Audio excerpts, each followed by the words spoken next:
like Lo said, if the body count wasn't right, if that motherfucker was in the just some crazy ass number shit, she wouldn't have got that ring. So.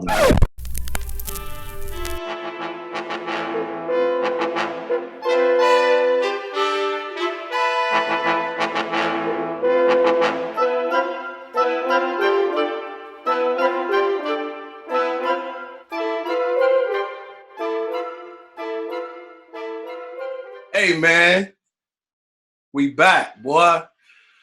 The boys are back in town. It's your boy, Geno Brooks. And like I always tell everybody, I'm in the building. It's the PHARAOHS Club. Yes, sir. Episode number 7. And we're about to get this thing going. It's your boy, Geno Brooks again. I'm out here on the West Coast, in Los Angeles to be exact. And I'm going to swing this thing over to cousin Ameen over out there in D.C., holding it down. How you doing out there, cuzzo? What's up, baby? Out here chilling, you know what I'm saying? Literally chilling. It's kind of cold. Chilling. You already know. A little bit down below or off to the left or to the side. I don't know how to explain. I don't know my geography at the moment. But it's that my nephew over there in the DMV area. Gayle, what's up with you, baby? Peace and love. Let's get it. Oh, man. What about them dudes in Ohio, man? What about them bros in the ice, the chilly cold? You know what I'm saying? Huh? The home of Z, the state of Z. We got Feezy in the building. How you doing, Ohio, YO, 614 representing. What up? What's good? Hey, man. I see you in the building. I see you repping with the Biggie shirt and the Lakers hat. I see you. What about my other nephew, Lo? How you doing today, good brother? From Spain to Maine, from the pineapple to the big apple, baby. It's all good. Hey, man, by the way, I love that T-shirt, good brother. I love that T-shirt. Down bottom, baby. Yes, sir. I like to call him Nasty Nas, but Manasseh do, right? That's what we're going by on here right now, so I want to make sure I address you properly. How you doing? I'm fantastic. You fantastic? Fantastic. You ready to pod, man? Man, I'm real excited about this, man. You know, last week was a bit of a downer, so you know, I feel back. I feel energized.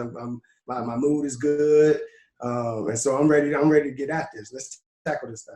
That's actually a great transition, man. I went to last week. If you caught our podcast, we dedicated our podcast to our lost legend, our dear brother, Kobe Bryant, and it was an emotional one, especially for me. So you probably seen me crying last time, but today I'm here to smile. I'm here to cheer. I'm here to lift his name up in another way. Rocking the Mamba Academy, yes sir. Representing Kobe out here. Me and the boys had some joints. Got some picks up some joints. The whole family actually got some Mamba mentality gear from there. So that's going. The proceeds is going directly to the victims of the crash on January 26th, where we lost 9 angels, if you will, for the Los Angeles city of Los Angeles. So, but I like to say I'm feeling a lot better. The mood is a little bit different. It's moved from somber in the city to a little bit more celebratory for the man Kobe, although it is still hard to watch a few things and to imagine that he's actually gone. But I can't say it's not as heavy and dark as it was for the last week and a half previous to our cast. So feeling a lot better about that. How about you guys? I'll swing it to y'all for a minute. In retrospect or in hindsight from the last cast, how y'all feeling about Kobe and what's the feedback y'all getting from the actual podcast? I'm going to go to Dale first.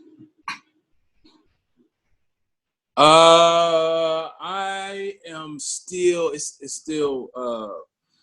still just don't seem real that Kobe is gone, that we're talking about him in the past tense. I think that it's, you know, and furthermore, I'm really disappointed that, you know, his name is trending now for all of the wrong reasons, instead of celebrating him, talking about his accolades, his success, and everything that he's done. You know, as of recently, and just, you know, how you remember people when they're gone. You talk about all the good things, but you know, when you search his name now, you know, all you're seeing is Gayle and Oprah and that bullshit. So, I just hated that it's gotten to that point, man, and everybody is wasting their energy talking about the rape situation. So yeah, I just think that sucks, and that's unfortunate, man. Yeah. Lift that brother's name, give him praise. Yeah, man. You know, that's how about we do this? We also talk about Kobe, a little bit of Gayle King in it, and see how you guys, good brothers, feel about the things that were said. How about brother Jason Fears when we go to you? Well, when my first initial reaction was, you know, I was kind of like, if y'all saw what Snoop said, like, man, fuck that bitch for saying some stupid shit like that. Not right now. It's too sensitive. You know, you got the close friends and family. Vanessa, his wife, could be seeing that, but then I kind of backed off of that after, you know, I got some background, and I know a lot of these networks. It's bad journalism out here nowadays, and I know these networks. They thirsty for ratings. They thirsty to get a rise out of people, and I do believe, not excusing Gayle, but I do believe there was an agenda from the network to continue that negative kind of tone towards Kobe, and they used her as a pawn, and she fell right into the trap.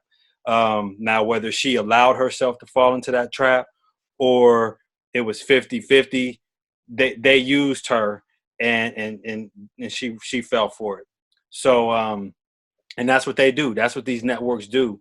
My Jay, man, real quick, I just wanted to ask you, do you feel it's like she's falling for it, or does she have a job to do?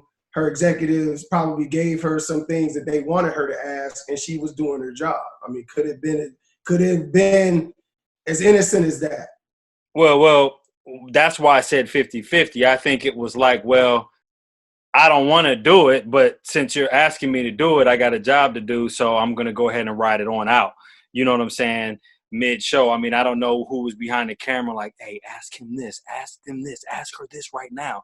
And she kind of was like on the spot, or if they had a meeting about what they were going to ask, which I'm pretty sure that they did. But either way it goes, it was very insensitive. And I actually think I don't even really want to give her that much airtime. I think Lisa Leslie handled the questions brilliantly. I think she was very professional.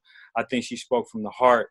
And I think that's what needed to be done. And she brought up some good points.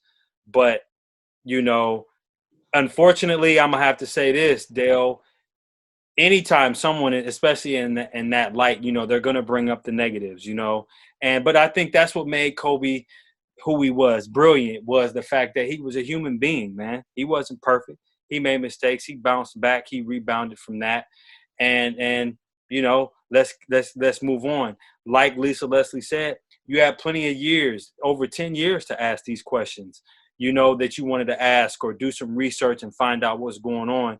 I think it was bad taste, but I put a lot of blame on the network because I think they were behind that.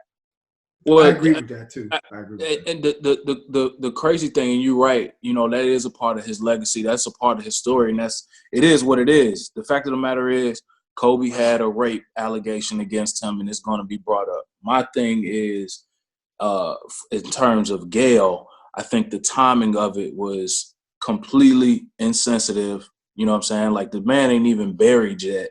Yeah. You know, people are still grieving. Like, his daughter is old enough to read and follow what's going on in the midst of her trying to grieve her father passing. You know, they got to deal with this shit. And I just feel like it's insensitive. So it's going to be brought up, but I just don't feel like bringing it up right now is the time. Like, I mean, give it a couple weeks, give it a few more weeks, months, whatever, bring it up then. But right now. Let me ask you this too. Let me jump in and just playing devil's advocate. Go. Did she deserve the backlash that she got doing her job? Yes. Because I mean, like we got Snoop almost pretty much trying to call the goons after her, like type. Snoop was out of line, but she deserved the backlash. Sure. But that was out of line. Check did, man. So the problem is not necessarily how Gayle came after Kobe, but the problem is Gayle and Oprah isn't going after, Weinstein and people like this? It's like, why are you attacking our people? That was the whole message behind it. Like, they keep coming after us, from the Michael Jackson, R. Kelly. These are our Black people who we've always been behind, and we never heard not one thing about Harvey Weinstein or any other Caucasian or white person who's been caught up in these type of scandals. So I mean that's the biggest thing. It's like, why I didn't feel like Gayle was attacking him though. I was upset as well. That's the issue, bro. It was an attack. She followed up. She followed up like 3. Listen, it's journalism. Like we all know, Gayle she's a seasoned veteran. So you know what I'm saying. You have to appreciate a little bit of that as well. My only issue with Gayle was the fact that she didn't know that ABC was going to do this. That idea that you didn't think they was going to take this one little soundbite and use it. I just don't believe that. Nas, you just said she's a seasoned veteran. She knew what she was doing. This idea that she's I'm trying to answer I'm not answering a question, but I'm trying to direct this question to the statement that you made, that that she attacked him, like somehow was attacking him by asking her these questions that she agreed to sit down and answer. Like, I didn't feel like she necessarily attacked Kobe. She asked some questions that she was probably told to ask, which is, this did happen. What do you think about it? That wasn't attacking him. I don't believe that she was attacking him. Like this, like some kind of, she wrote this. Like, he was insinuating this interview just to do this to his legacy. I don't believe that. She was insinuating, because Lisa Leslie said, like, hey, like, that's not in his character, and she just kept pressing on, like, well, you wouldn't think that that's in his character because you're friends with him, Lisa. You know what I'm saying? Exactly. Because in journalism, you're supposed to do a follow-up question. I had this conversation with my cousin, who's an attorney, that was here this weekend.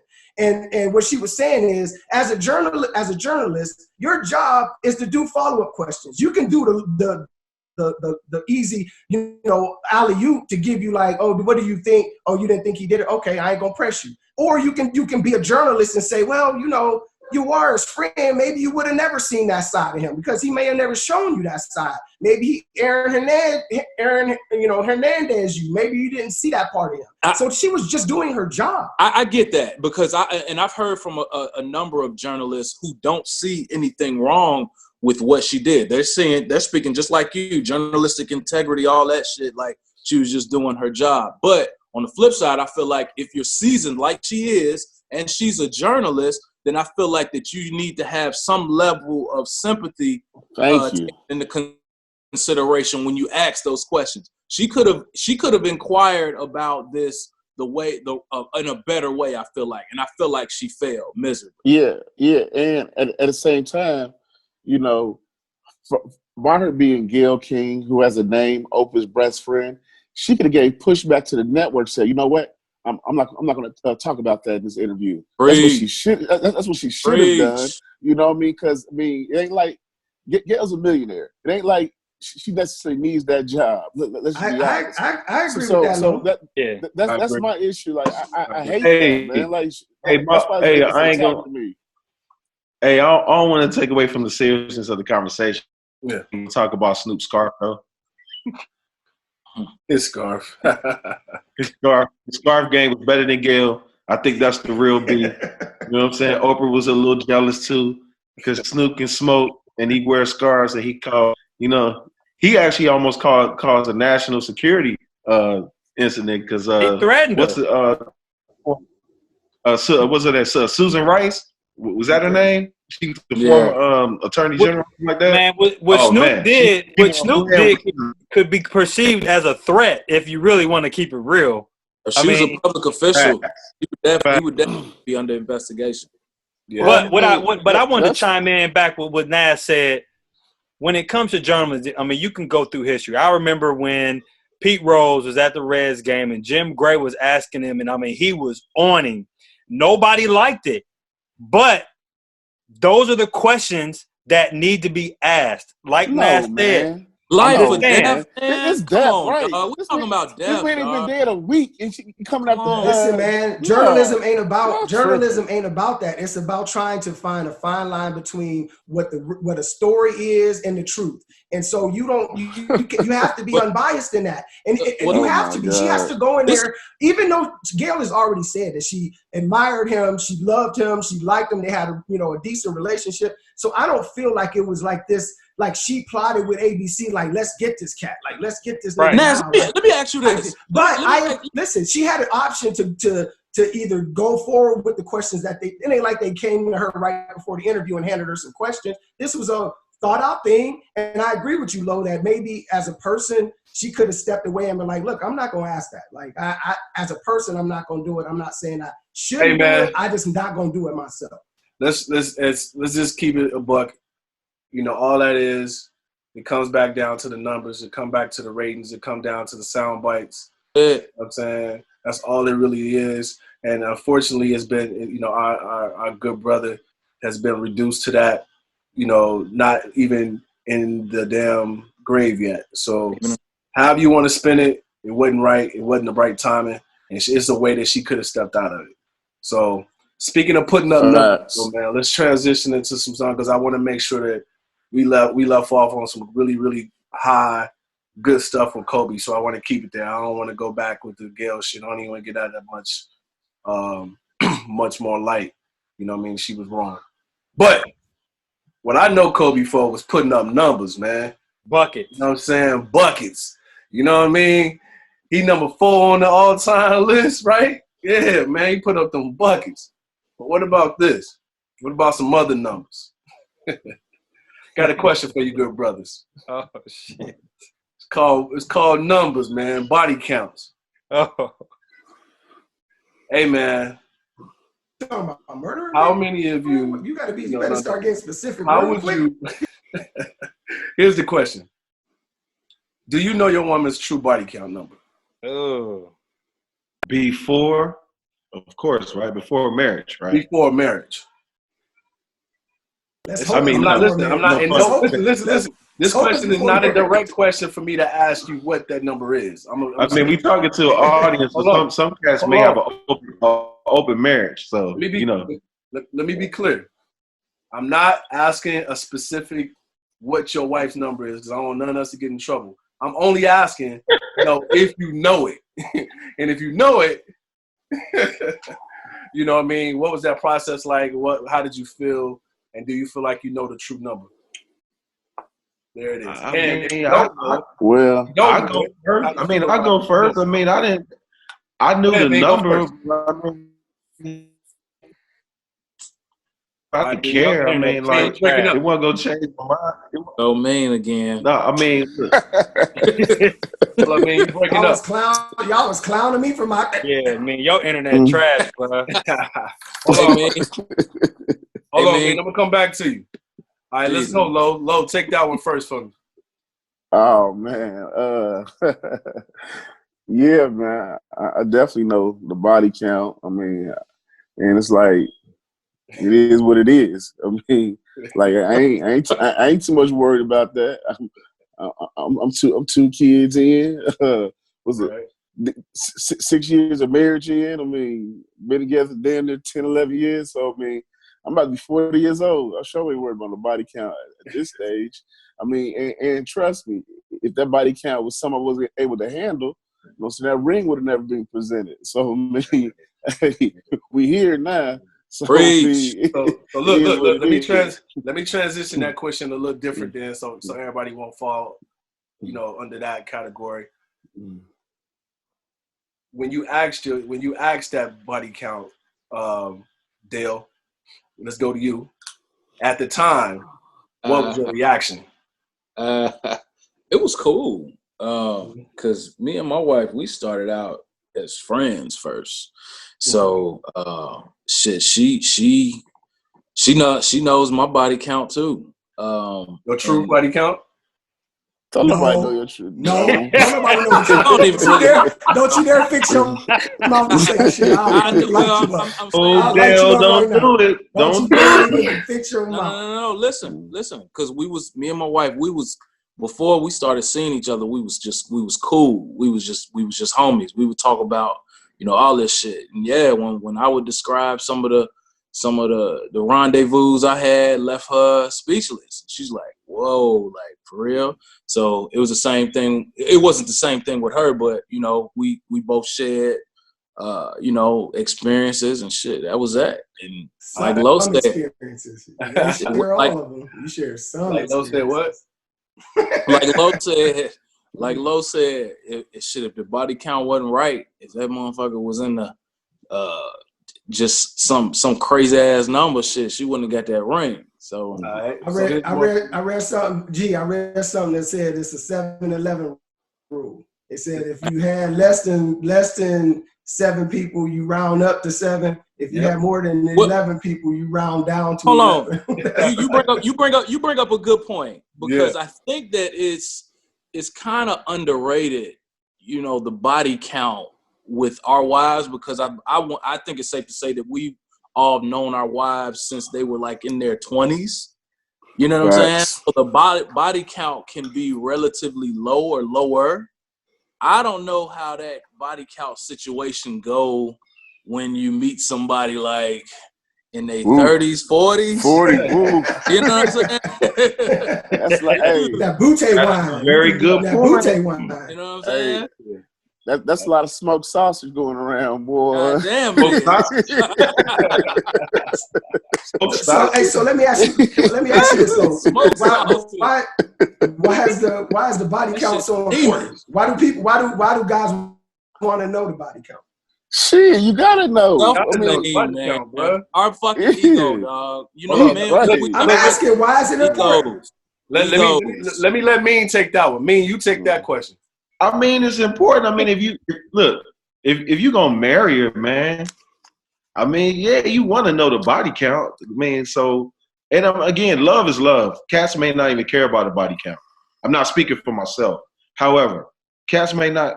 They be like, man, I love her. When you love somebody, it don't count. So now, I know she's a hoe. You know what I'm saying? Like, she may have that Snapchat. You know what I'm saying? Hey, you never know, man. It's easy. But, hey, look, for me, it didn't matter. I was gonna marry my wife regardless. So that's what's up. I mean,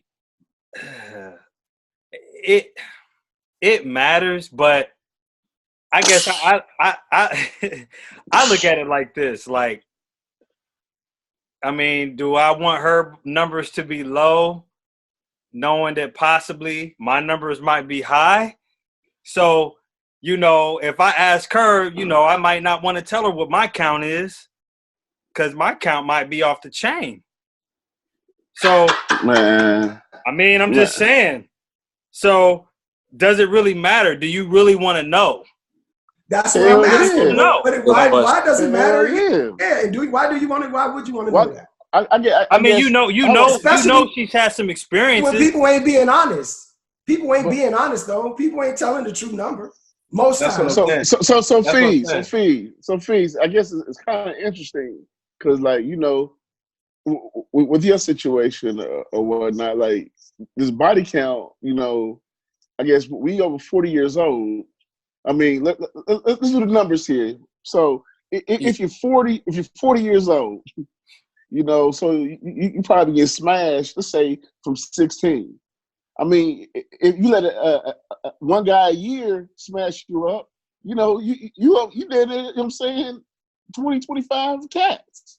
So clearly you let more than 1 or 2 in a year. So really, the female body count is going to be crazy when you're over 40. So I mean, woo. So look, so I'm altering the question as we go, because Nas said he asked the question about why does it matter. So that makes me assume that a number really doesn't matter. But here's the alternate question to that: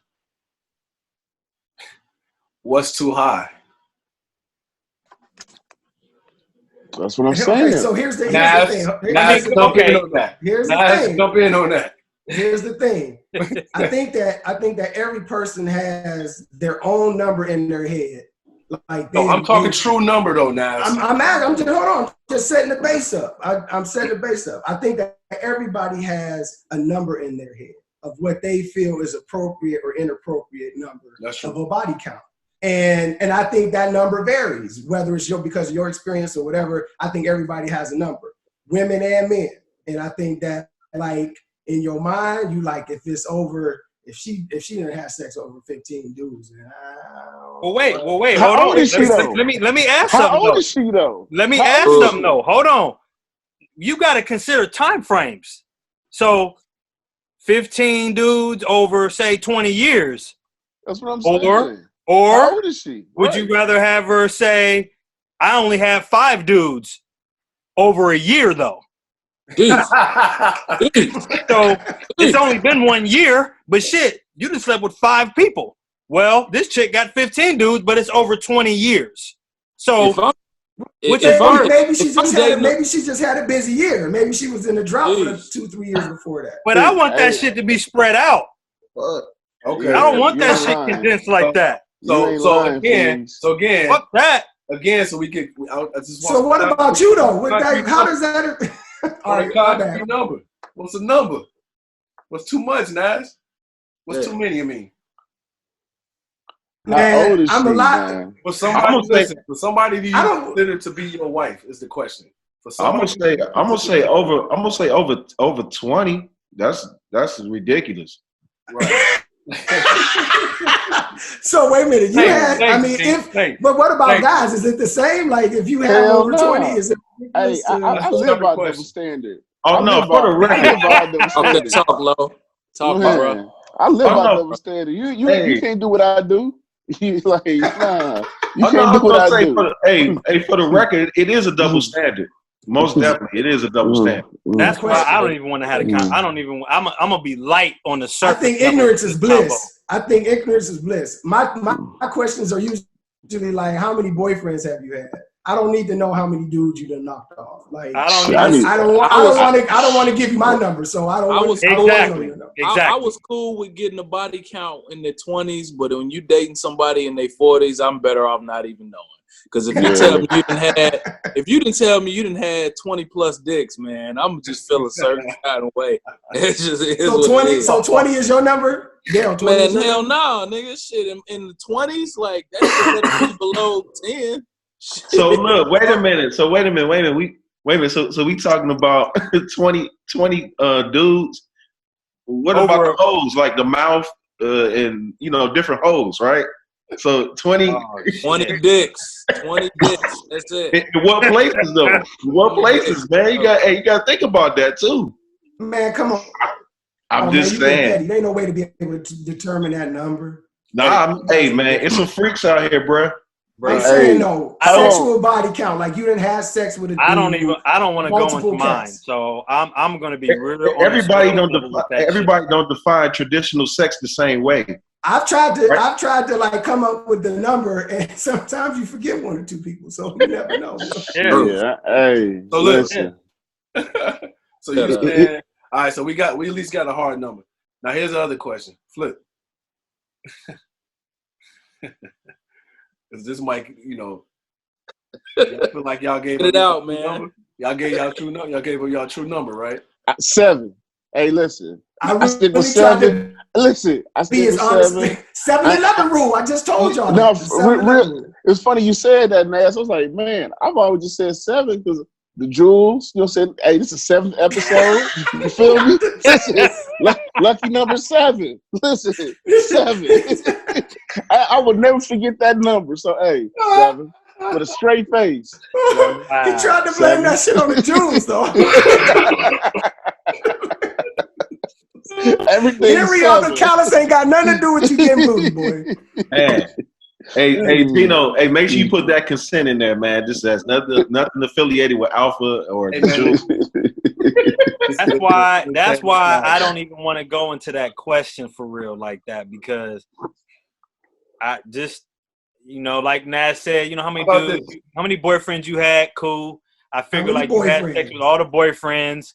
And let's keep it moving. I don't want to hear about the dude that picked you up from the club that night. I don't want to hear about that. Hey, because that's gonna make me, 1, have to tell you my number, or 2, lie to you. You know what I'm saying? And I don't want to do 7. Stick with 7. Hey, so look, if you believe it, Feezy. Hey, so look, I'm gonna add to that, right? So included in that body count, right? What if it was a dude that was to your caliber that you found out that was a part of the body count? Not one of your best friends, but like, what if you found out she was dating a dude before you, and the dude was like had swag like you, had the same mentality as you? How would you feel about that? I mean, it doesn't matter. Hey, great question. Right. Man, you lost, I won. Great question. I mean, yeah, what difference does it make? You lost, I won. Hey, he was a bum or a dude with that had swag. I mean, man. Or you can be like, damn, he hit mine though. Damn. Yeah. Hey, but I mean, you wasn't even there though. She wasn't yours at the time. She wasn't even yours. Hey, Lo, right. speak on it. Speak on it, Lo. Speak on it. Listen, you know what it feels like. I'm saying like this. I mean, you know, I kind of have a, let's say this, high confidence about myself. Mm-hmm. So, I mean, everything, you know, previous to me, you know, me, I just see these cats and it's like, okay. You know what I mean? But I know, I mean, I'm pretty confident myself, so I ain't too much worried about that. Right. Yeah, so, I don't worry about nobody that's behind me. Yeah. At all. Good answer, Fierce. Good answer. You gone. I mean, so you wasn't that tight. Shit. What if he pulling up with the Maserati in front of the Union? I mean, quite honestly, if you want to keep it real, I hope he would have some swag. Because I might be a little salty if I see this dude and he a lame, like, damn. Yeah. True that, Fees. Like, True that, Fees. If the last two dudes was whack and then you come in, you might be like, hold up a second. True that, Fees. Yeah, I mean. That give me a question. Y'all feel like y'all ever been in the same room with one of the exes? Yeah. Oh, I mean. Of course. What was that? Hey, of course you have. Hey, you know what it's like? Hey, grab the waitress. Where the waitress at? I need 2 bottles. Right. You know, I think I'm gonna start doing some push-ups right here on the floor. Shit, I turned up. Now, I mean, there's one time though, this one of her exes tried to buy us some rounds, and I was offended. Like, yeah, I would have been salty too. Huh? Oh, wait a minute! Somebody tried to buy Frank the Tank a round. Boy, yeah. I would have been salty too, Lo. He spent the moment, right. Yeah. No, I sit on back. That's like that's some funny shit. Like, what the fuck you doing that for? That's what I'm saying. Then I was like, okay, watch this. I had to turn up. That's what I'm saying. I mean, hey, I had to turn up. Gee, you wouldn't be salty if you out. Yeah. And then the ex tried to buy y'all some drinks. Like, hey, what's up? I just want to buy y'all a round. The next round is on me. You gonna be like, what? Yeah, man. That ain't gonna sit well with me, man. No. Hell no. Hey, listen. I got a quick story. Go ahead. So when my wife and I first got married, the ex that she was with like the longest, like we saw him out one night when we was out and about, and I was with one of my homeboys and whatever. We just out kicking and chilling, and she's like, oh my God, here he go. I'm like, oh, that's him. Oh my God, that's what's up. Like, let's get it. That Hennessy was all in me. So I was like the mood had went from like 0 to like 1,000, like out of nowhere, bro. Like that night got so ridiculous, man. We ended up having to go home a little early for sure. But I will say this, I'll speak on this. None of y'all have been in this situation, and I pray to God that nobody goes through this situation. I've been that next dude, that ex dude, because, you know, Jasmine's mom, we not together. And I done been around, I done had to come around, you know, to pick Jasmine up. And she done been there with her new dude. You know what I'm saying? Ooh. So, of course, me, you know, I know he gonna be there. So I'm gonna get extra fly with it. I'm gonna have the swag on 30. You know what I'm saying? I came through, fresh cut, beard looking great. Like, damn. You know, she looking like, oh, there go Jason. You know, and he over there looking at me like, stop trying to size me up. But I'm cool. So it's just funny, you know, when those kind of situations arise, you know what I'm saying? But you know how dudes are. You know how we are, man. It's always a contest, a little unwritten contest that you have with one another. You know what I'm saying? It's just in our DNA. There I ain't gotta nothing you can do about I it. gotta You can let act my like shit you don't swing. care, but you care. I gotta let my shit swing when I come around like shit. Hey, man. You know, on that note, fellas, we're going to swing up out of here. Pause for a second. And we're going to pay some bills. You know what I mean? In the meantime, make sure you follow us at the Pharaohs Club Pod on Instagram. Make sure you like our Facebook page. A lot of information there for upcoming events, new podcasts, and how you can get more involved in what we got going on. We'll be right back. We back. We're back. And we're transitioning into the Miss Black and Gold section. Where my ladies at? Miss Black and Gold segment. And today, I'm trying to do this a little bit different. And I do this thing called the StackUP. You probably heard of it. And that's basically what the StackUP is. So here's it's a couple little games that we're going to play today, fellas, if you will, in this round. Okay? Oh, I'm going to ask you a question. It's an either or. And you pick the either or the or. And you just tell me why the either or the or. That makes sense? Yeah. And at the end of when everybody's done, I'll say who run that round of StackUP. I'm going to kick it off with something simple. You know what I mean? Two beauty queens that I think everybody at least admire or has some compassion for. You know what I'm saying? And this is hypothetical if you weren't married yourself. All right? So I'm going to throw this out there. If you weren't married yourself and you had the choices between Rihanna or Beyonce, and then neither one of them are married as well, who do you pick and why? I'm going to go to Jason first. He look like he ready. Oh, I'm Rihanna all day. Okay. I don't even got to think about that one. Tell us why, though. Why? Because she's sexy as fuck. That little accent she got, you know, just her whole vibe and her swag is more fits me, I think. I mean, she looked good, bro. And then like her music, everything. I mean, just her whole persona and the way she carry herself is just sexy, man. And that shit just be having me, man. Beyonce, she bad, but to me that's it. There's nothing else grabs me about her. She's just a bad chick. But Rihanna, I need to meet her, man. Jay, the Beehive gonna cancel your whole internet connection. The Beehive gonna come in and take over your computer and change your shit into something. Hey, man, speaking of that, man, I'm going to go ahead and swing that to the good brother, Dale, and he can tell us and enlighten us on who he would take with all the hypotheticals presented in front of both questions, both scenarios. I will take Beyonce without a doubt for a few reasons.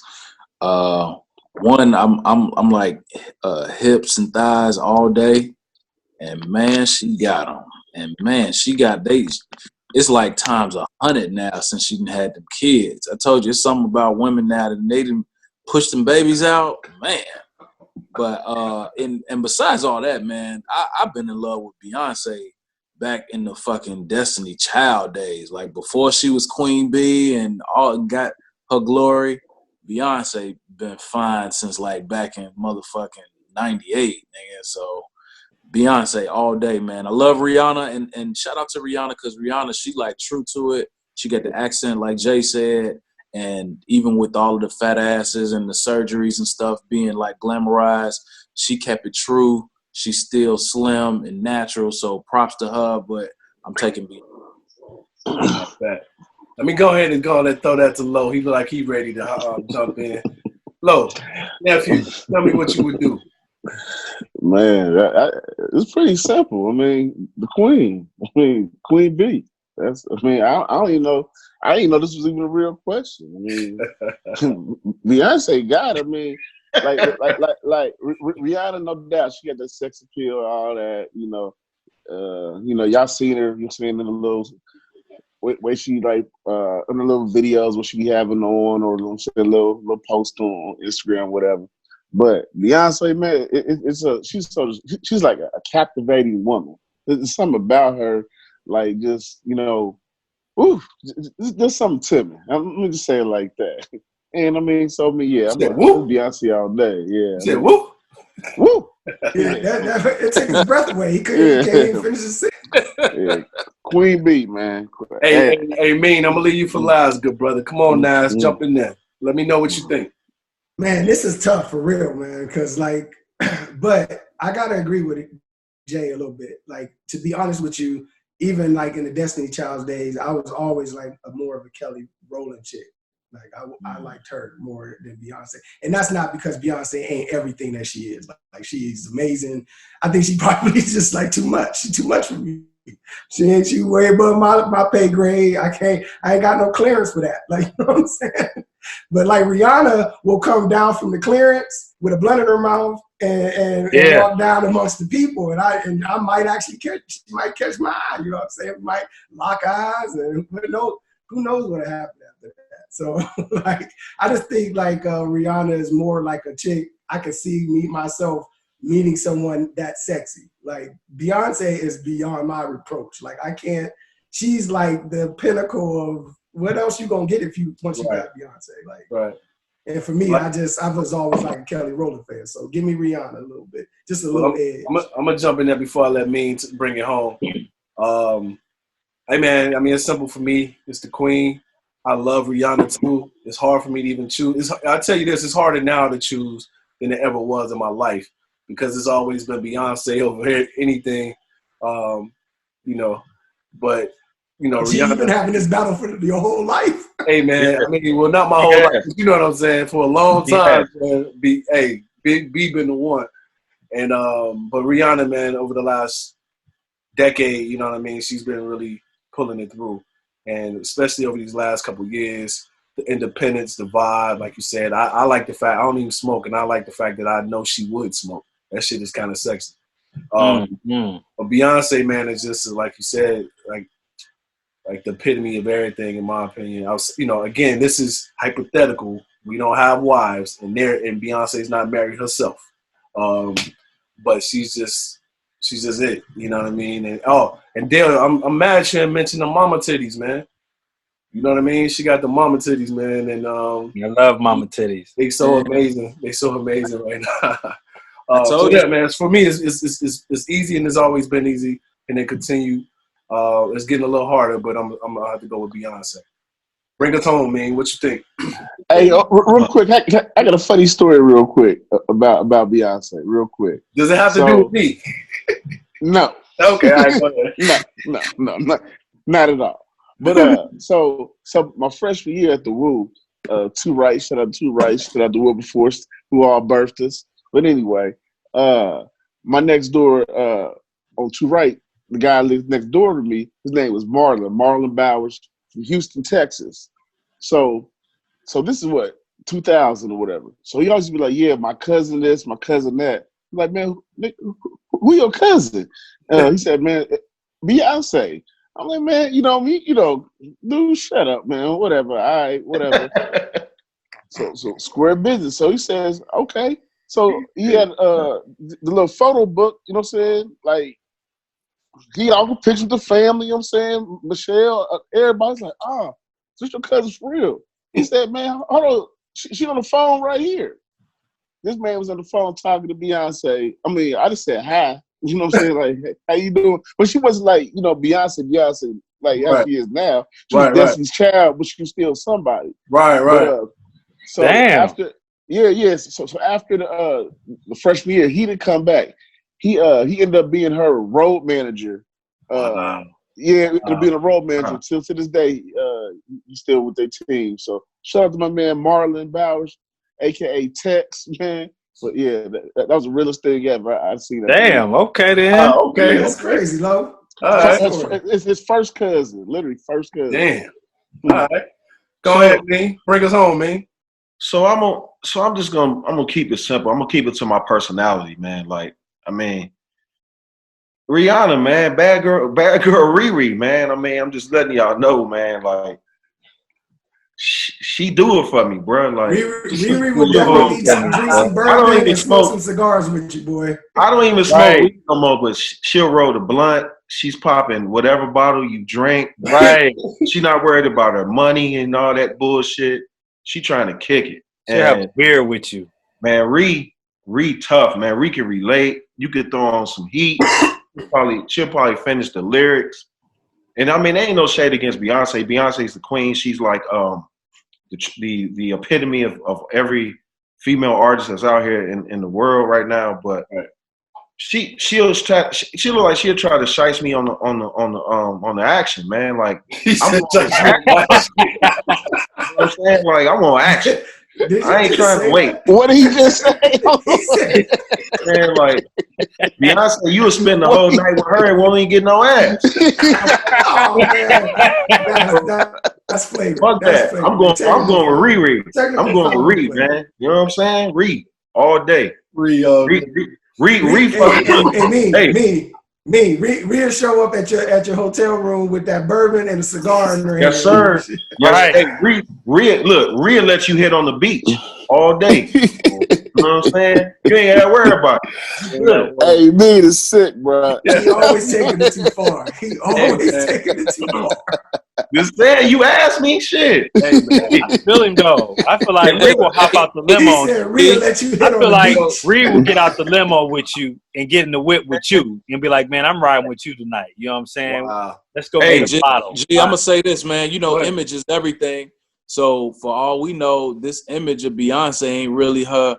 You know, true to the bone. She's from Houston. We'll fuck around. That's what I'm saying. She from Houston. From Houston. She probably still clean and all that shit. We don't even know it. So there's no question. Riri, because y'all think she turned up. Beyonce from motherfucking H-Town, nigga.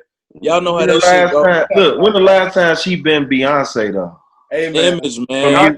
The baddest chick in the game wearing my chain. I'm saying, you gotta keep it. You gotta try to keep your man. She doing her thing. Beyonce got a whole nother alter ego named Sasha Fierce, bro. So I ain't worried about her. She does. What was that name again? Sasha Fierce. Hey, look though. So let's clean that up real fast. That's J for Rihanna. That's Mean for Rihanna. That's Nas for Rihanna. That's 3. So we tied. Yeah, man. We tied. Beyonce got 3 from me, Lo, and Dale. And Rihanna got 3 from Feezy, Mean, and Jay. I mean, who else? Nas. So that's a tie. That's a good one. I'm good with that. Yeah. What's the next topic? Now this next one. Next topic. Now this one ain't gonna be so easy. Let's see. The StackUP is the question is: would you prefer if you only had a choice of either or fire head or fire box? Woo! And I'm gonna go to you. That's easy. I'm going to you first, Dale. That's easy for me. Dale, go first. That's easy. Who first? Dale, go first. Me again? Shit. All right. You didn't go first last time, did you? Nah, I went first. Yeah, so you go first for me this time. All right, go, Fees. No, you go first. Oh, me. All right. Shit, man. Fire head or fire box? I love fire in the hole. I love some good mouth, man. I can't lie. Bring me to my knees, man. Floppy toppy, man. It's just, okay. It's amazing. I can't stand y'all niggas. However, I need some I need them inner walls, man. I need some thighs. I need some give me the box. The inner sanctum, I like to call it. The inner sanctum. That's it. It wasn't an easy choice, but I need a box. All right. Okay. Who look like they ready? I'm ready. I'm not. This ain't go ahead, Feezy. This ain't even a question for me. Go ahead. I need mouth. I need that mouth. What that mouth do? That's all I need. Oh my God. Give me that mouth. I need to see how wet that mouth gets. You know what I'm saying? Don't when you come home. When you come Yeah. home, he is the author. Overcast. He is the author and bestseller of that book. Yeah. When you get home. I need that heady ruck spin all day long. You know what I'm saying? Hedron James. Head, shoulders, knees, and toes. Man, I need that mouth, G. I mean, it's man. All right. It ain't nothing like no mouth, bro. I'm just saying, dog. Yes, there is. There is. All right. Okay, so go. And it's called the inner sanctum. So that's what I was about to say. It's called the chalice. I'm gonna let You know what? You know what? I'm gonna piggyback off Jay, man. Go ahead, man. Man, the mouth is so motivational, man. It can just start the day off right, man. Oh my God. Oh man. I mean, like, God, Did you just say the head was motivation? woo, Bruh. man. Listen. Because think about it like this. Think about it like this. I don't, maybe not. I look back to that, but I look back at my past, and yeah, I done had some fire box. But guess what? I remember the ones that gave me that good mouth. I remember them, dog. I remember them by name, first and last. I do not forget them. How did we get here? I'm just saying.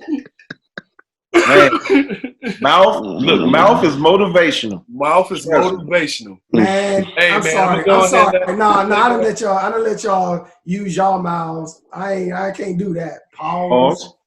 All right, go ahead, Nas. Pause. Nas, what you say? Pause. Man, listen, man, that chalice ain't nothing but the chalice. You can do that you can use your mouth all you want, but after that, you expect something else. You expect something else is going to happen after that mouth, and if that's all you got, that's all you got. But I'm looking for the chalice. I'm looking for the Holy Grail, and that, my friend, is where the truth lies. And that's what I want. Truth. I need the truth. All right. All right, go ahead. I go ahead and hold on, Lo. I'll bring up the rear. Go ahead, Lo. You bring it up. Wow. Well, I mean, for me, I definitely is the box. I mean, it's something about, when you with your old lady and you just it's just I mean, you just pounding something. I mean, the ground and pound is like the old faithful. I mean, that's like, it ain't nothing like that, man. I mean, and then, I'm the box. Y'all got my head going right now. You done got no sidetrack. Right. You got sidetrack. All right, well, the box, man. The box. All right. In my case, man, I'm gonna go ahead and say straight up, man. Because it's an either or situation. I'm looking at it for it's a one-time thing, and like my cousin said, don't nothing motivate like that mouth, and that's it, bro. For me, all day. I prefer. Hey, like Jay said, I remember the ones. Listen, I remember the ones. It's a little different. Look at his face. He's so serious. Hey, it's a little different when you get left on the memory for that versus the other thing. That's what I'm saying. So, G, you remember we used Geno. Yeah. Remember it used to be me, you, and C. Shannon in his car. We used to have them talks, bro. We used to have them talks, man. In that Grand Prix. I'm telling you, that mouth, man, is memorable, dog. I'm telling you. The mouth is the motivation, bro. I can't believe y'all cats. No, man. Yeah, man. So that's look. So AG, that's a 3-3 tie. Again? That's a 3-3 tie on the StackUP. Oh, yeah. It is. All right, you better come with something harder, G. This one might be about similar to the second one, but I saw this on our archive note, so I figured I'd pull it out, and I didn't come up with it, so I figured one of y'all brothers wanted to talk about it at some point. So since we're here, and I don't even know. Well, I don't even speak for it. I'm just gonna ask the question because it was on there. Would you prefer pregnant box or drunk box? Whoa. Hey, G. How did we get here again? Hey, G, hold on. Hey, G, hold on. Mylo, ready. Hold on. We got a caveat. We got a caveat that last part. You mean consensual drunk box? Oh yeah. Hold on. Yes, great. So let me set it up. I'm not answering this Set it question up. at Set it up again. Hold on. Thank you, cuz. Set it up again. Thank you for clearing that up, dog. Set it up again. Bill Cosby. Listen, the question for the StackUP is, Nope. do you prefer pregnant box or drunk consensual? Your woman comes home from the club. Yes. Tipsy Brunch. box. Yeah. Now we at least got some context. Ain't no Pill Cosby's over there. That's Bill why Cosby. hashtag No Bill Cosby. show. So, Hey, question. Hey, now, you ain't going first, brother. Go ahead and go first for me, man. Man, that drunk get home, boy, is Woo.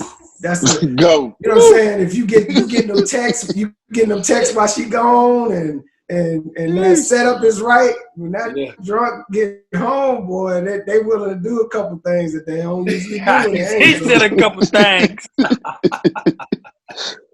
That's what Cube said in Friday. He said, man, I could do a couple of things. Hey. They do a couple of things that they ain't do when they were sober. Hey, man. Give me the drunk. Hey, I'm going to jump in a little early on this one. Hey, that pregnant box is amazing. I can't even front, but I can't. It's a different kind of warm, man. I can't believe we having this conversation for real. I ain't gonna lie. It's a different kind of warm. I can't even lie. But I tell you this: when they come home from that club, bro, hey, they be having the Mamba mentality, bro. They be having a Mamba mentality. You know what I'm saying? I'm gonna go ahead and take that. I'm gonna take the drunk come home box, bro, because it's different. Because the whole setup is different. Like if it's either you home, like Nas said, and they coming home, you know what I mean? It's the anticipation of that. Or if you out and like me, I'm driving, I'm having fun while I'm trying to get home. You know what I'm saying? And we get to it's like different. You know what I mean? So safety first. Safety first, Geno. It edges pregnant warm box out by a slight little smidge for me. Damn. I'm ducking low. No ducking low. You next. Go low. I ain't ducking this one, man. I'm saying it right now. Listen, it don't get better than I'm gonna take it up a notch. Drunk vacation box. Damn. That is at a whole different It's a whole nother beast. It's a whole nother beast. Ain't no kids waking up in the morning. Listen to this man. He's speaking knowledge. Listen, all that day drinking, all that, touching throughout the day. And man, listen, you finally get back and you know what's about to happen. Like you said, we said no kids around? No kids? No neighbors? No man, kids? Listen, it ain't nothing better than drunk vacation box. That's grade A. Hey, Lo, I'm gonna go right in with you, brother. That drunken hot monkey. Woo. Damn. That jerk chicken. Hot monkey. That drunken hot monkey, dog. You talking about furniture moving, all types of shit. I mean, top rope. Look, you in the crib, dog. You in the crib in room. Look, wait a minute. You in the crib moving like he about to fight. It's like Barry Windham. Hey. Barry Windham off the top rope with that suplex. I'm trying to tell you, man, you be in rooms you ain't supposed to be in and shit. Like, man, how the fuck did you get in? Right. Listen. Very true. Very true. You be waking up in all kind of uncommon especially positions and shit. If you match her drunkenness, you know what I'm saying? Like if she with you y'all on the way home looking at each other like, hey, man, I'm going to tell you right now, when we get to the crib, man, I want that shit off as soon as we hit the motherfucking. He don't know nothing about that. Matching the drunkenness, though. God bless you, brother. Hey, Fees, though. Hey, no lie. Hey, hey, you know, if you've been matching that drink for drink, that's when that Super D come out without that Viagra. Man. Are you kidding? I'm gonna chime in. Go ahead, Fees. I gotta go with G. I mean, I'm talking about like slight, like this much. You know what I'm saying? Like this much more than that Prego. That Prego, woo, that's another wetness that come with that Prego. You know what I'm saying? The wetness is so different. You know what I'm saying? And it just grips you a whole lot different. But that drunk, G said it's a whole nother warmth. yeah, that drunkenness is yeah, like Nas, you said it, Nas. You know what I'm saying? You can get him to do some other things that you like. You know what I'm saying? Yeah. So I'm gonna have to go with the drunk Prego. What about the drunk puss? Not the drunk Prego puss. My bad. The drunk puss. Jay, what you got going on over there? I guess I'm last. I'm gonna say I missed the drunk box, man. Cause drunk box. I miss it. I really do. And I got a weird fascination with that shit too. Like my wife, she know I love it, dog. Like it's everything. Like when she come home, motherfucking lips is wet and they cold, and you smell the alcohol on their breath. Like I love that shit, nigga. I'm like, oh yeah, it's just straight. Come here, like I'm just kissing. Come here. Like, I love that shit, man. And I miss it. My wife breastfeeding.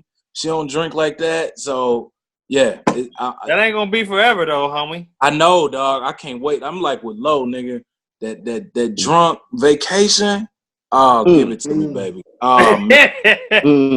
Because they will go that extra mile on vacation. They will go that extra mile. Extra 5 miles. Extra mile. Oh, extra we going 5 crazy. miles. Going crazy. Plain and simple. Y'all talking about that extra mile sauce? They going extra mile sauce on the shit? Right. Mumbo. All right. So look, I guess this was the first one that won outright, and this is pregnant. Pregnant box didn't win this one. AKA Drunken Monkey. AKA Drunken Monkey. Drunken Monkey. That one. That's crazy. So the lesson is, ladies, every once in a while, get a little over tipsy enough to get your man, get yourself riled up, so your man can lick on them thirsty lips. Hey, hold on. Shout out to that brunch box too, though. Shout out to that brunch box. That brunch box go hard too, man. What about that daytime box though? That daytime. That's the brunch box. That's the brunch box. Yeah. Hey, brunch box and brunch boots. Hey, but that Russ, we only got an hour box is good too though. We only got an hour box. You know what I'm saying? I love that. Hey, real quick, we're gonna switch up the segment real fast, and we're gonna go to a couple fan questions. And thank you, fans. We got a couple of them coming in. We're gonna give it a second. And here's our first question. Whoa! What are we doing here? What's going on here? Here's my question for the perspective. Why do men think that somewhere down the line they're going to change a woman's mind from wanting to be platonic friends to wanting to be more? I think if a woman is very adamant in saying, we're just going to be friends, I think it's selfish for a man to stick around thinking or hoping that he's going to change her mind somewhere down the line and make her fall in love with him. And when he doesn't end up getting what he wants in the end, he ends up bouncing and completely throws away any strong friendship that they could have built in that time because he's not getting what he wants in the end. I think if you're not going to get what you want, period, and you can see that, I don't think it's fair to, you know, string somebody along as a friend, and then when you don't get them in the relationship way, you say, I'm just going to be done with it because I didn't get what I want, when you knew that's what it was from the jump. Why do men do that? First of all, who the fuck is that?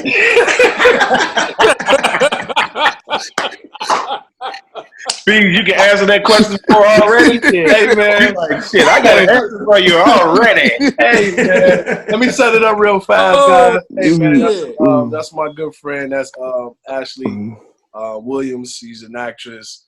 If you don't know her, that's a good good friend of mine. She's been in my web series and projects and things of that sort. And she's on her way and starring in a new show that's coming to UMC. And yeah, man. So when I get more information on, I'll have her, send us a little information on that. But right now, can we get to the question, man? Go ahead, Feezy. I'll let you chime in first, Feezy. Go ahead. Damn. I mean, I'm kind of stuck. She bad as fuck. man, I'm ready to answer. Jay, hold on. Yeah, give me a second. All right, go ahead, Nash. You go first, then, man. Go ahead. All right. First of all, I feel like, one, to answer your question, most guys want to have sex. So if he's hanging around for the sex, and at some point he thinks he's gonna get it, and when he realizes he's not, then yeah, he usually ends up bouncing. And that just shows you the type of dude that you're dealing with, because those kind of guys are bounce. But people who really love you or appreciate you are going to cultivate that relationship no matter what they get. You know what I mean? But most guys are wanting the box. Most guys are wanting to see what it's like to be with you sexually, and that's just unfortunately how we built. But I would argue that I feel like a lot more women do that than men. Not necessarily bounce, but they expect that you're going to at some point get with them, even though you tell them that you only want a friendship. But at some point they feel like that's going to weaken you. They'll weaken your defenses to get you in a friendship. That's just my point of view. But to answer your question, I think it's sex. Guys want sex, and if they feel like they ain't gonna get it, a lot of guys who may be the weaker breed, they'll bounce and they won't cultivate that relationship. Okay. Well, let me it look like Dale is ready to jump in on that one. Let's have him. Good answer, Nas. Yeah, bro. I agree with you 1,000%, man. It's in our DNA to divide and conquer. And I can easily see. I wish he would have given like a little bit more context to the situation, but I can easily see a guy getting close to her and thinking that he got a shot, and her shooting it down like he don't have a shot. His ego telling him, well, shit, you know what I'm saying? Let me go ahead and conquer this. Like, I'm going to go in, I'm going to find a way, I'm going to make a way. You know what I'm saying? I definitely think the nigga was trying to hit. She's attractive, so he was shooting a shot. He was trying to get in there by any means. So that's just how men operate. All right, go ahead, me. Go ahead, me. I was gonna say it's all about how you carry yourself too, and the type of dudes you attract. Also, I know a lot of females out here. They're at a certain age, and they have a certain characteristic or charisma about them that they attract certain type of dudes that may be weak in nature. They may not want to, put in the work or the effort to get to know the young lady and all that type of stuff. But on the flip side, though, I mean. And we all talk about it, how we got with our wives eventually. Becoming friends first. I mean, you just can't be speed dating or just meeting dudes, having expectations, and you don't really know them like that. So just some type of baseline of friendship can help too. That way you can see where that person's coming from. But I mean, again, it's all about how you carry yourself and who you attracting out here too. And that's not, no offense against her or any other, young lady out here listening. But again, you just got to carry yourself a certain way, and you attract the right guys. And one more thing, G, I forgot to mention, man. And I don't know why women don't do this, man. Just pay attention, man. Like, a motherfucker, men show you who they are, man. When we show you when niggas show you who they is, man, just pay attention. You know what I'm saying? Well, niggas can say anything. We can talk and tell you anything we want to talk to you. But what you need to believe in, you need to believe in the actions. You know what I'm saying? And don't be naive to, you know, the shit that he's showing you. That's a turnoff. They're showing negative. They're showing that he's on bullshit. Because a lot of times he probably showed to her that he was trying to hit a long time ago, but she was in denial about it. So just pay attention, man. Pay attention to the actions, man. Fuck the words. Pay attention to the actions. All right, let me let Lo jump in real fast on this. Man, yeah, I ain't even thinking about from the male perspective. How you know she was even a priority? I mean, he could have been juggling 5, 6 different situations, and she was just around, you know. So he would get to her when he could get to her. So I mean, if that wasn't, you know, her actual boyfriend, they were just, you know, dating or whatnot. He was probably just doing his thing. So I mean, she has to look at it from that side too. That's what a lot of men do. I mean, before we lock something down, you know what I'm saying, as far as be platonic in a relationship, you know, we date. And, you know, we'll get to you when we get to you. And I mean, if she ain't coming off the goodies. Let me read just because I want to hear your answer to this. But I think what she's saying is she's around guys that are just strictly friends. She's telling them they're friends. She's not dating them. So, you know, to kind of correct your answer a little bit to me, she's just like, you know, like if she hanging out with you and y'all are just friends, nothing other than that, then why do you think that you can change that and change that over to a relationship and potentially try to hit or become more than just a friend is the question. Well, establishing the friend zone is important because, I mean, sometimes friend zone for dudes feel like, okay, if I can friend zone it to the extent that I can get in, then I'm going to take my shot. I mean, like to Fierce's point, she bad. So she a bad friend that, you know, I may want to, you know, try to get up in that respectfully. You know what I'm saying? Like, coming from somebody. Hey, Feezy, I'm gonna let you come back at the top of the next one, okay? Because we only got 30 seconds.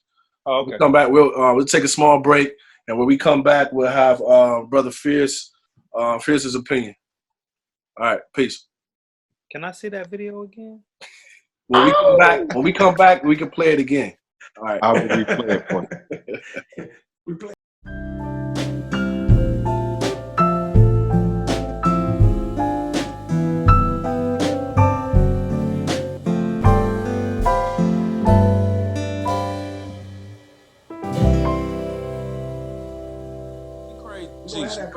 All right.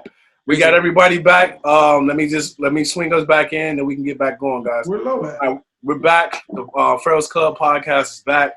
Thank you for taking a small break with us. We're into our third and last segment, if you will, last part of the recording. And we want to pick back up with Brother Fears on his response or answer, and then we'll let a couple more chime-ins or new feedback towards the question proposed, and we'll play that first so everybody's familiar with it. Go ahead. Here's my question for the perspective. Why do men think that somewhere down the line they're going to change a woman's mind from wanting to be platonic friends to wanting to be more?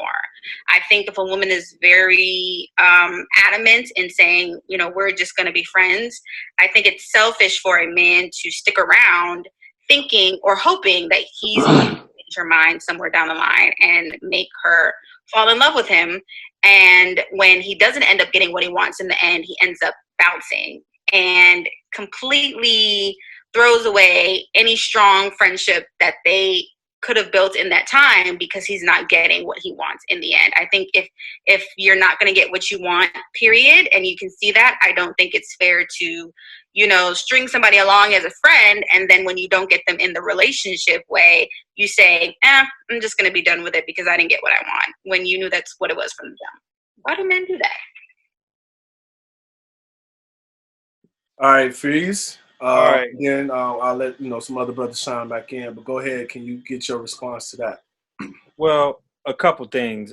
First of all, I'm sure y'all may feel like this, but as a man, I don't care. You always think you can get a female. I don't care what the ground rules are. You always feel like you can get her, you know. So I'm not even really paying attention to her adamancy of telling me that we're friends. You know, it doesn't matter. I feel like I can get her. So that's number one. Number two, I would come at her like, you know, I think being friends is a great foundation for a relationship. So if we're able to get along as friends and share our deepest issues with each other, share good times, bad times with one another, that's a great foundation to a relationship. So why not be open to it? At least consider it. Now, and then too, I would want to know, like, well, if you're single, why wouldn't you want to consider it? I mean, you know, we are grown. So, I mean, I don't understand why that has to make things awkward or weird if I try to come at you like that and you're still not with it. I mean, we just move on. But as a man, I always feel like I can get you. So I don't care how close we are. And this is coming from somebody, and Ameen, probably more than anybody here, knows me. I have a lot of female friends that I'm really, really cool with. You know what I'm saying? And I've been in these situations before. And you know, it's just, you always will think like, damn, I wonder what it would be like. And sometimes, you know, a man can just play possum for however long he needs to until he feels it's right. Now, most men, well, at least I would understand and realize, like, you know what, this is not going nowhere, so I'm not going to disrespect my friendship with her, and so I'll fall back. But if I don't feel that, I feel like I can get you, and I know I can get you if I really put my mind to it and kick it to you the way it needs to be kicked to. So, Does that make it right though? My thing I don't think it should make it wrong. I mean, I wouldn't come at her disrespectfully, and I feel like if I came to her as a man on some grown man courting type stuff, even if she doesn't want that, even after that, she will at least respect, like, hey, this is the reason why I'm coming at you, and she will respect that, and we can continue being friends. But to me, it's not a friendship. If you know what I mean, like, this is the thing. Like, if a dude, once you tell him, like, look, I don't want to be in an intimate relationship with you, and he ends the friendship, like, that's over, then that was never a friendship. First of all, like, women have to realize, like, from the jump, and I'm not saying it's hard, like, women have a hard time, I feel, grasping this concept, and they think that we use this as an excuse to do whatever we want to do. Oh, we're men. Oh, you're men, and you think with your penis, and it's all you do. Like, that's all y'all always using that as an excuse. But if they really understood the way that we're made up, it's hard for us to not think of you in a sexual way. And so, like, when when a single guy meets a girl or whatever, and they go out and they start this relationship or friendship, whatever it is, initially, it's a friendship, but, like, if he's attracted to you, he wants to probably be with you or see if you're interested in him. That's how we're wired. He wants to know, like, is it possible? Like, you know, you bad as hell, but would you fuck with me? Like, is it that serious? And so, like, women have to understand that from the back. Most men want to have sex with you. That's just how we're wired. And some guys are willing to go deeper than that. Some guys are willing to be okay with the fact that they don't get the sex, but they like you as a person. You're a cool person. You're cool to hang around with. We got like, you know, things that we have like-minded. And so we can definitely have this relationship where we're actually friends. But we do initially be wanting to have sex with the people that we find attractive. Right. That's my belief. But, hey, hold on. So, I mean, thank you for playing that video back over, G, because we definitely need to hit our question again. But I don't understand why she doesn't understand. For one, you can be friends with somebody, then you can eventually get feelings for them. I mean, people don't know where feelings come from. Feelings come and go. So if the man got feelings for her and wanted to see what was up, and she rejected him, she should understand that we don't take rejection well. I mean, that we're talking about DNA. No man feel like can take rejection well. You done shot me down. You know what I mean? And I'm sure, Buddy or whatever, seeing the other guys she done dealt with because they're friends. So he probably looking at her like, but you've done this with Jerry around the corner, and he's a Rudy.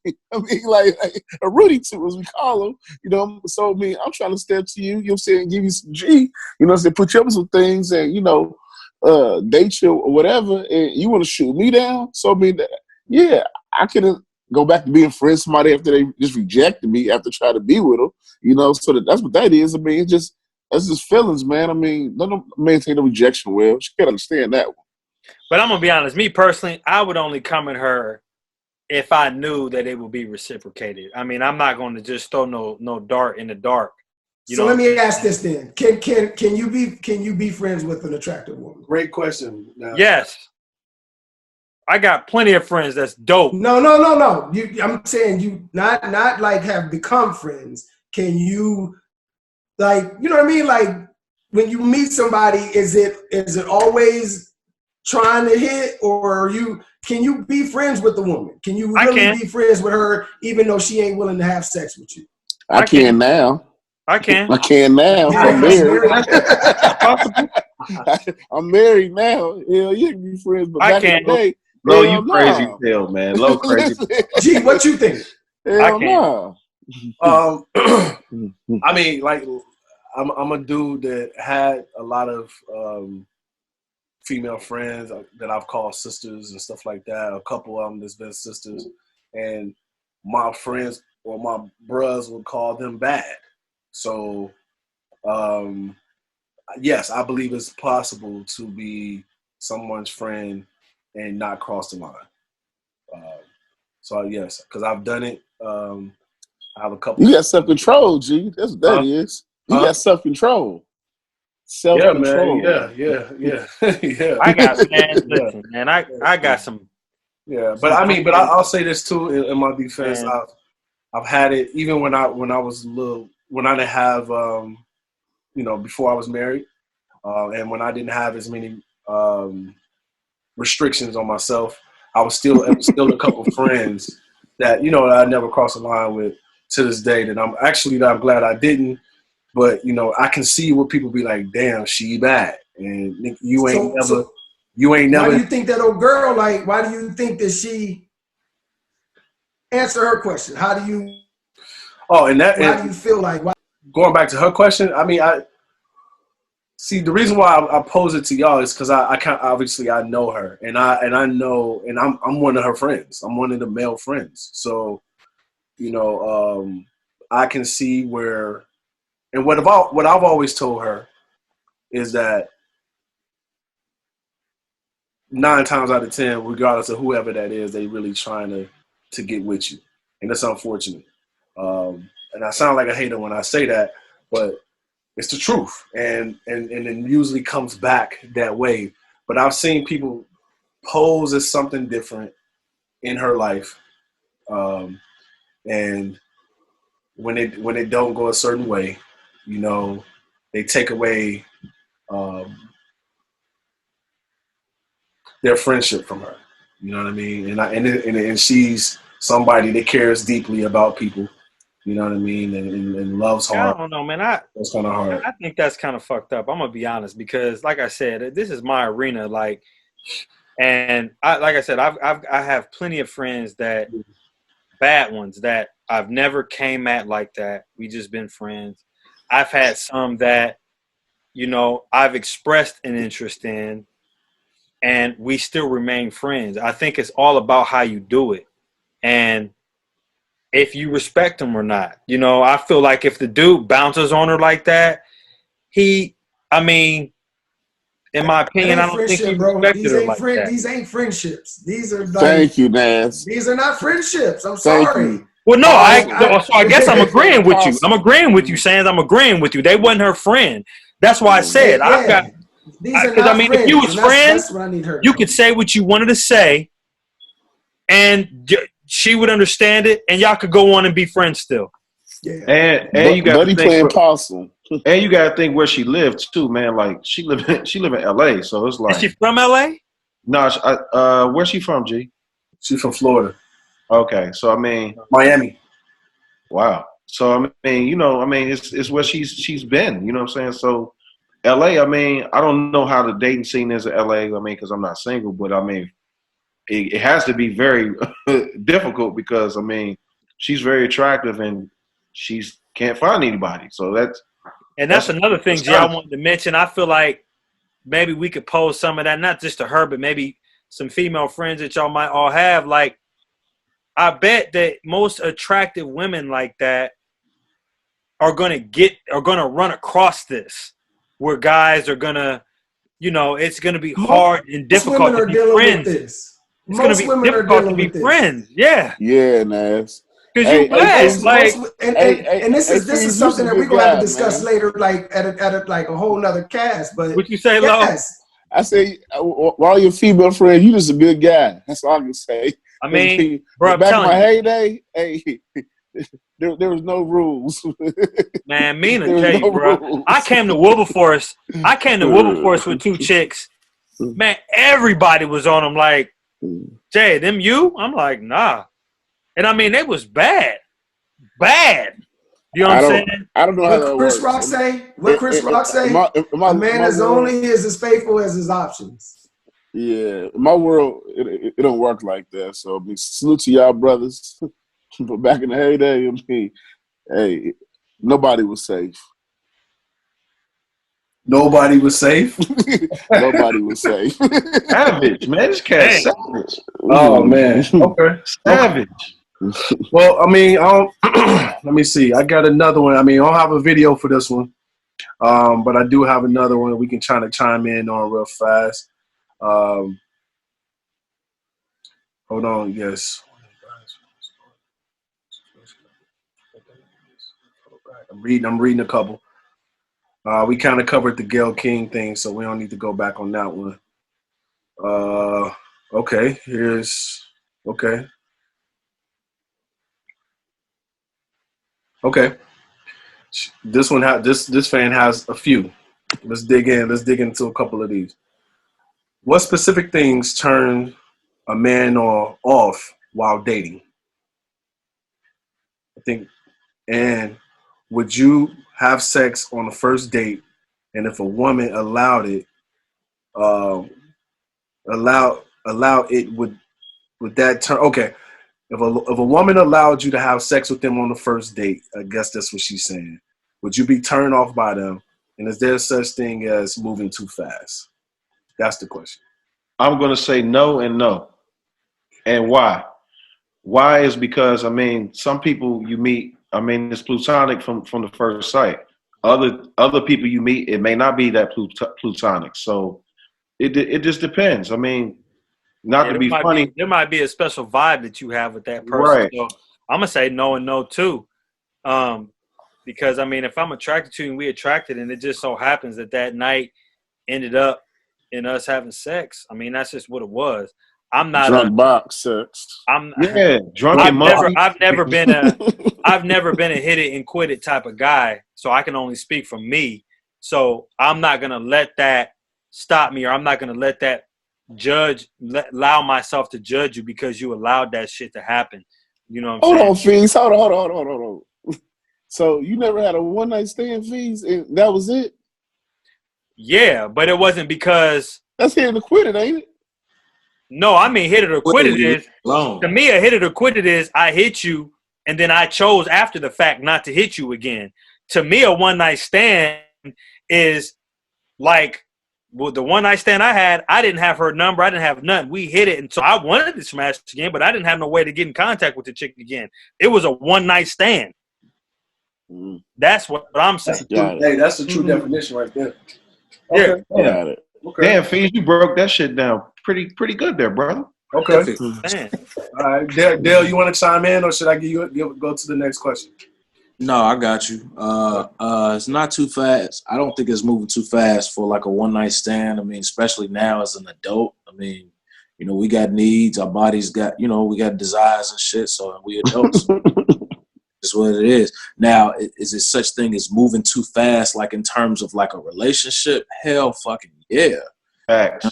Like you can't just, sex was great on a one night stand and then next week you moving in with me. Like, nah, you know, like this Yeah, I stuff feel that. it take time. You know what I'm saying? Like you got to take time. You don't get married in a month either. Like you got to take time to build and grow and learn. So no on moving too fast, having sex on the first night. Yes, moving too fast in terms of a relationship. Hey, you know what? It's funny you said that moving too fast to start a relationship, Bill. Cause I know two marriages right now that it was shotgun marriages, and they still in bliss. You know what I mean? So you just never know. I mean, sometimes like we as people, if it feels too good, we get scared, like because they're supposed to be like this. You know what I mean?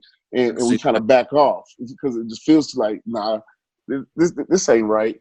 But yeah, I mean, I know two marriages who really, I mean, strong marriages who with shotguns, and hey, they making it happen. So I mean, it's just you got to go with your gut. That's all I gotta say, man. Nah, not all the time, man. Some people you gotta go with your gut.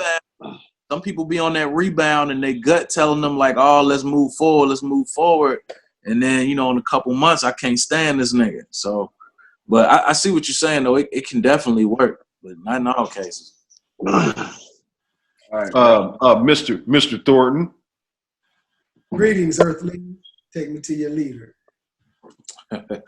So I feel like, yes, you can move too fast. If you're talking about the context, I'm trying to understand the question a little bit, but if you're talking about the context of like trying to get with a dude, like deciding on if you want a one night stand or like sleep with him the first night type, like that kind of deal, then I'm yes. I think that you can move too fast. There's been situations before where a woman might say, you know, might be trying to come on to me, but if it's too aggressive and that connection, like that vibe or that energy, like Jay said, isn't there, then it is a turnoff. Even if you're attractive, like you can come on too strong, like it can be too much for some people, not everybody. But like for me, myself, like depending on, it has to be the right vibe. It has to be the right connection, the right frequency, the right energy.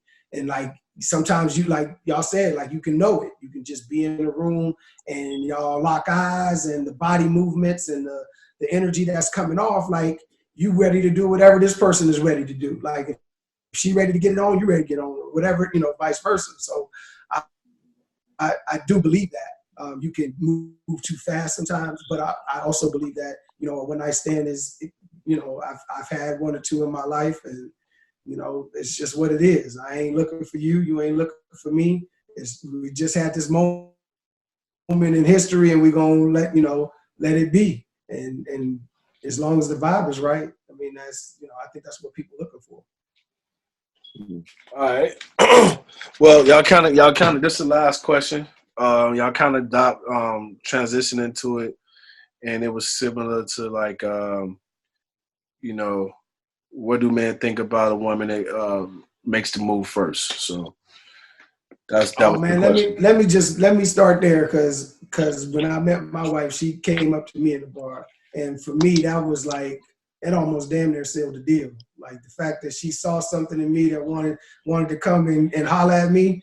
Like I think that women need to be a little more proactive in that, especially nowadays, because they having a hard time finding dudes and stuff. And so, you know, that old like, you know, this guy gonna come and woo me and come in the bar with a white horse and come and scoop me up and sweep me away. That ain't realistic. If you see somebody you think is attractive and you think that you might like his vibe or whatever, I mean, what's the harm in going to spark a conversation with him or seeing what he about? Like, you never know what might happen. I agree. And plus, I mean, it's just like, you know, females they always want to know, like, oh, I want him to show some interest, and I want him to, you know, that way I know I want to know that you're interested in me too. Yeah, always we want to see a vibe too. You know, if it's always me chasing, I mean, shit, you gotta want to be caught. I don't mind chasing, but you gotta want to be caught too. You know what I'm saying? And then you gotta find out. You know what I'm saying? Hard Take to get, time. hard to get don't mean that you ain't never gonna get caught. Right. Like you want it, you gotta want to get caught. You know what I'm saying? But I mean, I'm big on that. Like, you know, call on me. Ask about what I like. What are my interests? It shouldn't be always courting. I think some females have that misconception, like the dude has to literally do everything. So I got to court you, and she just kind of sitting back like, nah, I want to know that you like me too. I want you to call me in the morning. I want a good morning text. You know what I'm saying? I want some shit too, just like you do, because that's how I know that you into me, you know? So. Hey, I mean, Nas and Fees, you know, get what you want, not what you can, huh? Man. Yeah. That's the saying, buddy. That's the saying, man. Get what you want, not what you can. Not what you can. Get what you want.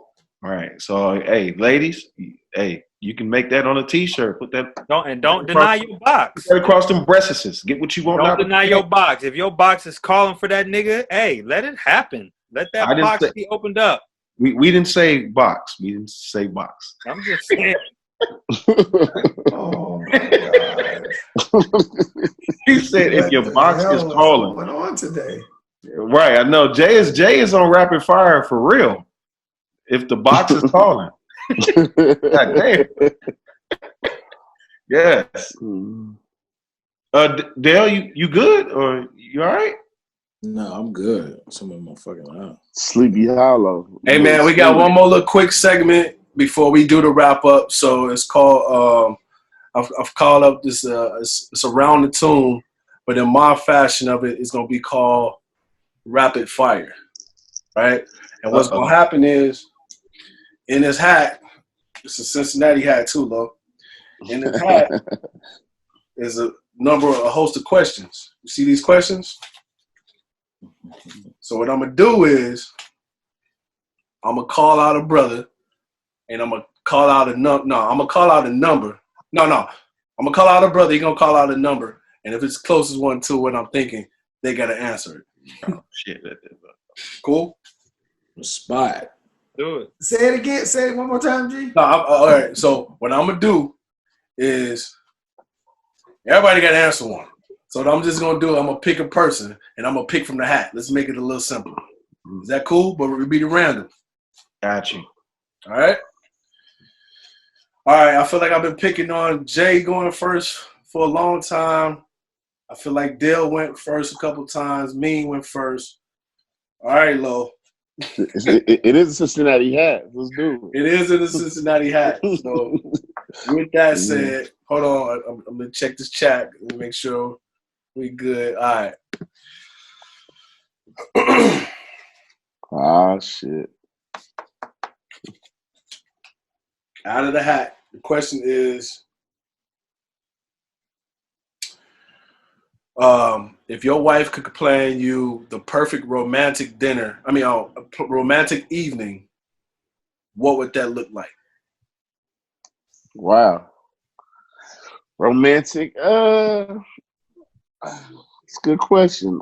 I would say, obviously, start off with dinner, and I was definitely say it would be some type of car service situation. Whereas you're saying we ain't worried about get behind the wheel, we can indulge a little bit on some spirits. Nice dinner in the city with a patio for nice cigar bar, and after that maybe hit a lounge or something. Definitely stop by the casino, try our luck. Then stay downtown, keep it downtown, and then check into a nice room, and see what that drunk box is talking about. So I would say that, man. Just dinner, a good conversation. Just ain't worried about a babysitter, nothing like that. Ain't worried about driving. Get through all the red tape. And just spending time with each other and end up a nice hotel room. I think that'll be ideal. Okay. All right. So we can keep this moving. Good answer. All right. Who y'all feel like is next? Let me see. I'm gonna go with Mean, man. You looking in the camera, real mean, Mean. That's that mean. Better not be no crazy shit. Yeah. I got off easy. All right. Question. What bothers you most about the frat? Oh, Ooh. No. Got him. Oh, man. 500 words or less, man. Oh, man. Jesus. Okay. Currently, the current state of Alpha that bothers me about the fraternity. I think we've completely lost our identity of who we really are. And when I say that, and I'm gonna just keep it simple. Alpha had a brand when I was coming through and before I came through, and the brand has changed a little bit. And it's not to offend the younger brothers out there in the world, but we've adapted a lot of mantras, and we've got away from our mission, our aims, and you know what we were about when we were founded, and the leaders that have come through our illustrious fraternity. So yeah, I mean, I'll give you an example. I mean, I'm all for setting the party out and getting hype, but I think we just use too much of that 8 mantra for my taste. Hopping around like a bunch of monkeys, man, ain't really Alpha. You know what I'm saying? So I'll leave it like that. You know, but that is a pet peeve of mine with the brotherhood right now. I like That was Dell. That was me. No, that was Nas. I mean, shit. My bad. 10 minutes left too. It's perfect. That is. Hold up. Who we got to get? We had Low and Mean go so far. Low and me. Okay, so I'm gonna go with Dell. A good answer too, man. I totally agree. Too. Thank you, brother. Okay. We wanted a little spice. We got a little spice. This question is, what would you do if you walked in on your wife and another man? Oh shit. Oh shit! I'm glad I didn't get that question. Me too. Bang bang. Oh. Dang. And pot goes the weasel. Yeah, simple. Stay right there.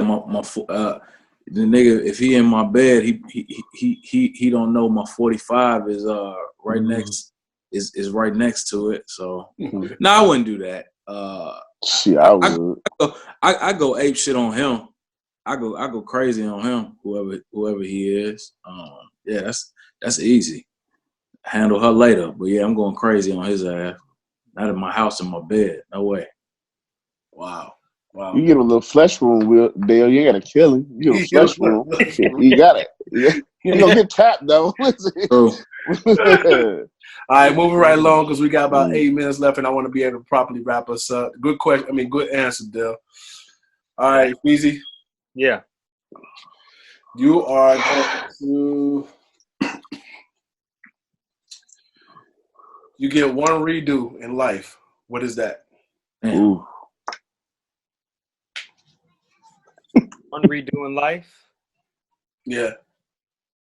For me, that's pretty easy. It actually goes back to my freshman year at Wilberforce. I would have stuck with my pre-med major that I came into Wilberforce with. I chickened out because I got my sophomore year class schedule, and the classes, basically, I'm going to just say they scared me off on what I had to do. And it completely derailed. I ain't going to say it derailed me from what I should have been, but at the time, it derailed me from my plan that I had.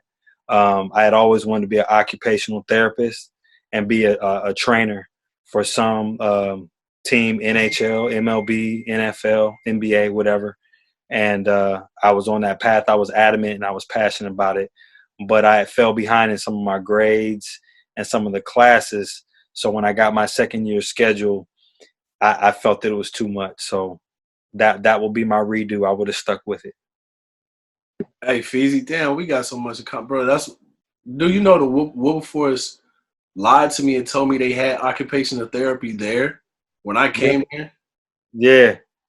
Bruh, I came there, it was like, yo, I want to be a trainer. And they didn't have it at all. They didn't have it. They told me they was going to have it. So be a rehab major. That's what I end up doing, which was cool. You know what? They told me that when I came for the little we had a little meeting in the lower lecture hall. Yeah. And I remember they were talking about some of the programs that they were trying to build up and get, and they mentioned that too, like Yeah. it never happened. But yeah, that's my redo. Well, that's what's up. Oh man, is Nas back? I'm here. Nice. All right, man. You look like me and you got one of the last ones. And go with that one. Biggest or most annoying pet peeve. I hate to put you on the spot, but it's just how I feel about your wife. Man, why you gotta give me? I'm saying I put him in the hat, man. I know you're supposed to get it. You ain't got no more in that hat, man. Oh, I got one more. We had that segment like two casts ago. Okay. You got $1 million today. What do you do? Oh, man, $1 million nowadays ain't shit. So can't quit. You wake up. Let me set it up for you. You wake up, you take the kids to school, you get back to the crib, you open up a piece of mail, and you learn that you got a piece of land that you didn't know about.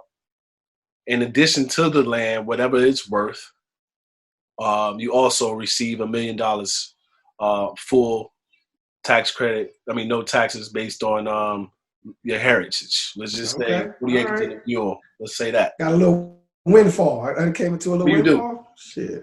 Let me see. My dream has always been to like do some old Black Wall Street shit, like what Akon doing right now, but like what Black Wall Street did back in the day. If there was any ability to be able to use those funds to try to generate more funds to try to create a community where I could kind of self-sustain it, bank, schools, grocery store, the whole thing like that would be like my dream to own like a little small city or a community where you put what you want in there. You want people to be healthy, you put the healthy stuff in there. You have the wellness, mental health piece in there. You get job readiness. You get all of these things that people can use to build and become self-sufficient and self-sustaining. Like that's just like amazing to me. Like that's just the type of thing that I want people to be able to do. So if I had $1 million, I would try to create a small version of what Akon is doing. Got it. All right, y'all. With 3 minutes left, if everybody can give me about 15 seconds of wrap up, please no longer than that, so I can properly exit us out of this podcast with our wrap ups. Go ahead, Mean. Go first. Hey, man. I just want to give a shout out to all the sleepy people out there. You know what I'm saying? Get your rest after your workouts. Eat well. Make sure you get your sleep. That's all I got for you. Feezy. I just want to say shout out to February being Black History Month. It should be a whole year, but shout out to all the ancestors who paved the way for us to be able to have this beautiful podcast, and for all the Black folks that's just still for the grind and for the struggle. Yeah. Dale. Yeah, shout out to the month of February, man. My brother, today is my brother's 40th birthday. So I want to shout out to my big brother, Vaughn. Brother, love you, man. My nephew's turning 16 next week, and my baby girl is turning 4 on the 24th, man. So shout out to everybody celebrating birthdays in the month of February. Much love. All right. Lo? Oh, man. Shout out to the behind the scenes and the architect of this podcast we on here. Shout out to UG. I mean, it's greatly appreciated to be a part of this. So thanks for putting this together. And don't forget about our man Myles, man. Hey, man, shout out to you, Myles, man. Much love. Appreciate you, man. OG Myles. I'm glad you said that. I'm actually thinking about bringing Myles out to kind of help us orchestrate the Wilberforce podcast, so y'all might get to see him in the flesh. So embrace him if y'all will. Make sure he enjoy Don Dance if he's able to come. But I want to break that news to y'all. But hey, man, did everybody get a say real quick? Nas, you good? Love yourself. Love somebody else. Hey, man, it's been a wonderful cast. I want to dedicate this podcast to my daughter. It's her birthday. She allowed me and been quiet in the other room after we had an amazing day today. She made 4 today. So I want to say happy birthday, Bellamy. And I love you, baby. Couldn't do this without you, without your support. I also want to say, guys, this is fun. I needed it, after this week, man. So thank y'all for y'all patience. I think we had a great one right here. Hope y'all feel the same. And on that, man, you had your shot. You had your injection of PCP. We hope that you continue to come back and get your dose or your injection of what we do. Please follow us at the PHARAOHS Club Pod on Instagram, like our Facebook page, bearing the same name. And most importantly, we them Ice Cold Brothers of Mighty Z and alumni of the Wilberforce University. We love y'all. We out. Peace.